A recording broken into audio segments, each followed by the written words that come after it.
Guys সবাই একটু follow করে দিও। হ্যালো, আলাইকুম। ওয়ালাইকুম আসসালাম। আপনার হাতে আমি মাইর খাইতে চাই না। না, আমি আপনাকে মাইর দিতেও চাই না আপু। জাস্ট একটা কথা বলার জন্য আপনাকে আমি হ্যাঁ, গ্রুপে ডাকছি। কন। আপনি কি লাইভে আছেন? হ্যাঁ, লাইভে লাইভে আছি আছেন। ভাইয়া।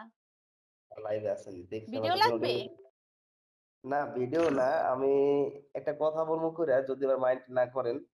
কি কথা কন? দেখেন আপু, আমার সাথে কিন্তু অনেক মানে ভিভেস প্রো প্লেয়ার গুলোর সাথে আমার কিন্তু অ্যাড ছিল, বুঝছেন? হ্যাঁ, দেখা যায় ২ দিন ৩ দিন রাখার পর সবাই আমাকে আনফ্রেন্ড করে দেয়। ঠিক আছে? বট আইডি তো তাই। তো আপনি অনেক প্রো প্লেয়ার। আপনি হ্যাঁ। আমার এখনো আনফ্রেন্ড করেন নাই। এজন্য আপনাকে থ্যাংক ইউ। আর যদি কোনদিন আনফ্রেন্ড করা লাগে যে মনে হয় যে আমার মতো একটা ফ্রেন্ড আমার মতো একটা ছেলে আপনার ফ্রেন্ড লিস্টে না থাকা ভালো, তাহলে একটু দয়া করে আমাকে বলবেন যে, "মুন্না তোমাকে আমি আর এবার ফ্রেন্ড লিস্টে রাখতে চাই না। তুমি চলে যাও, আনফ্রেন্ড করে দাও।" একটু বইলা দিবেন আনফ্রেন্ড। মানে বইলা তারপরে আনফ্রেন্ড কইরেন। ও।